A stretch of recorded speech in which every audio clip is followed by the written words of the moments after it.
Well, what better way to celebrate the day after Canada Day, which is America's favorite holiday, than get ready to talk about the qualifying list. The K-Wings have qualified 8 for the upcoming season. To help us talk about that and a little bit more in this offseason is head coach Nick Bootland. And Nick, talk about, the qualifying list. This is the third of 3 lists that the ECHL puts out in less than a month span, but this is the most important of the 3.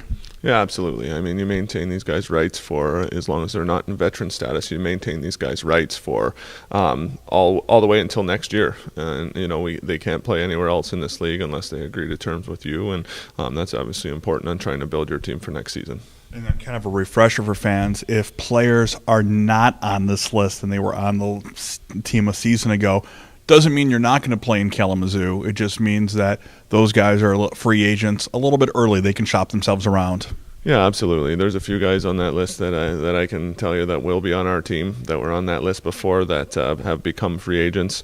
There will be a few of those guys that we're in negotiations with now, and that's all part of the process. It doesn't mean we don't want guys back that we didn't qualify. Every individual scenario is certainly different, depending on the player and the status of the player and what the player's feeling this summer and what we're feeling as an organization. Before we go into why these 8, we should probably talk about the 8, and it starts with the guy that you're protecting, that protected the net all season long, in Joel Martin. Well, obviously Joel's a player who was outstanding for us and our MVP very deservingly, and did an outstanding job for us, an ultimate professional at all times, and a guy that we would love to have back, a guy who's in probably a little bit of a different situation in his life now, and obviously expecting his first baby this summer, and the likelihood, I'm not sure what that is. So at the same time, we protect a guy like Joel so nobody else can talk to him. All season long, you were kind of talking about a guy that was under the radar at defense, and he proved his worth playing through some injuries down the stretch in Kyle Page. Yeah, Kyle Page, was very patient at the beginning of the year, and, because of affiliation and because of the lockout, wasn't playing a lot of games. And, down the stretch, was certainly one of our best defensemen in the last 15 to 20 games, one of our most consistent guys night in and night out, and battled through injury for us. He wanted to play, he wanted to compete right to the end, even though he wasn't 100%. Mitch Versteeg, a guy that the K-Wings got mid-stretch from a trade. Obviously, he had some history here in the past, and a guy that you want to protect going into this year. Yeah, I mean, he's at a crossroads, I think, in his own mind on what he's going to do. I think that Europe might be a little bit of an option for him at this point, and we'll support a guy in that. We try to help our players and try and help move our players on if they want to go somewhere else. And I always talk to our guys about the fact that call me. Maybe I know something about the league. Maybe I know something about the team. The hockey world is a small world, and we try to use each other and help support guys in that way. So obviously a guy who plays with physicality that we like on the back end and we'd love to have back in Kalamazoo. But at the same time, you never know what's going to happen. Well, this qualifying list are guys that were on the roster last year, and for the casual fan, they may forget about this next guy, Mike Matsak. When he was here, very impressive. When he wasn't, he was in the AHL in Abbotsford. Yeah, I mean, obviously, Mike's goal is to play in the American Hockey League like most of these guys, and had a great opportunity last year, and but he went into a situation where that AHL team didn't do that well, and was not in playoff team just like us. So I don't know if he's going to get that opportunity again. I don't know if we have him for a month and then he's gone, but someone we would certainly love to have because of his work ethic and his character on the back end. Look at the other half of the list, guys that maybe you consider the Mutt and Jeff of their experience. Veteran forward John Armstrong maybe did some things that people didn't expect, kind of like another guy we'll talk about here in a few minutes, went on a scoring streak near the end of the season, sparked a plug, and a guy that now comes in with veteran experience. Yeah, I mean, John Armstrong is one of those guys that we've been after, and I won't hesitate in saying that. And, our talks have been decent, I would say, and the goal is to try and get him back in a K-Wings uniform, but the fact that he's a veteran status is just more, okay, we're having conversations with him at this point. We don't want anybody else talking to him, so we protect him, and hopefully we can get things done before this is up. The other side of the ledger, a guy that got his feet wet in pro hockey a season ago and probably going to have a better sophomore campaign in Wes Myron. Well, Wes Myron is an excellent young guy, and he knows what he has to work on. I talked to him a couple weeks ago, and he's put on 17 pounds of muscle.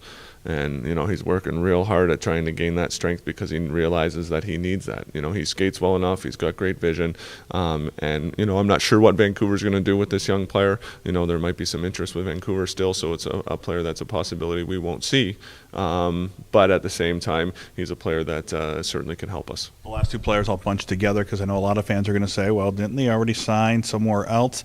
And I'm talking about Dustin Cloutier and Nick Sirota earlier this year. Both players have signed with the same team overseas in Europe. Yeah, they've been roommates in Kalamazoo, and now the expectation is that they're going to be roommates overseas. And Cloutier's a young player that if things don't work out, I like the way he plays. Systematically, he's one of our best players. He plays within. You ask him to do something, he does it.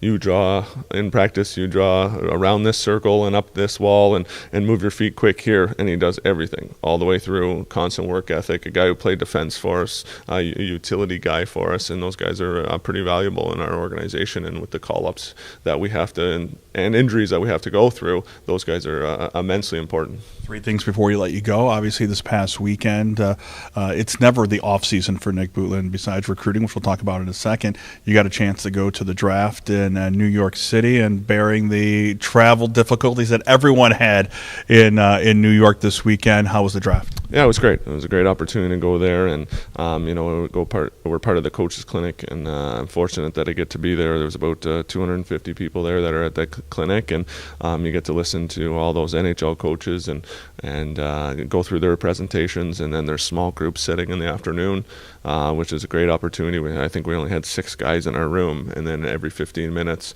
we'd have 2 NHL coaches come through for about 2.5 hours. So we got to see a lot of guys and ask a lot of questions, and our group was very vocal and trying to get different answers in different aspects, and we kind of asked different questions throughout the day to make sure that we're getting a variety of topics to talk about.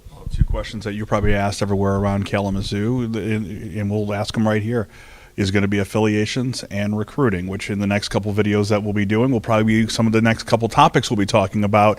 What can you tell us about both as of today? Well, we've had great conversations with, St. Louis is now with the Chicago Wolves, and we've had conversations with St. Louis and Chicago, and things are going well. What we have to realize is that we're the low notch on the totem pole, I guess you can say, when it comes to these teams, and with the crazy year that it's been, and the draft being later and things like that, that business aspect gets in the way, and they have to take care of business for what they're doing. Free agency coming up on July 5th for the NHL.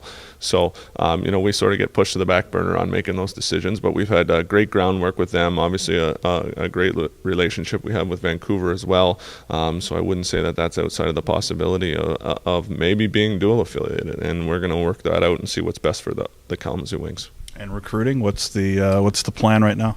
You know what? We obviously have to make some changes. We weren't happy with the end result last year, and we expect to be a playoff team. We expect to be a contender every hockey season. Our organization expects that. Our fan base expects that, and that's what we're working towards. We're working hard and diligent to make sure that a missed postseason doesn't happen again. Well, every cell phone provider loves coaches this time of season, as they've been running up the phone bills talking to potential players for this upcoming season. We'll hopefully learn more about that in the weeks and months to come. Until that, we know that 40th anniversary tickets are available right now. You can go to Wing Stadium for more information, or to kwings.com. And, of course, you can follow us right here on Facebook and on YouTube.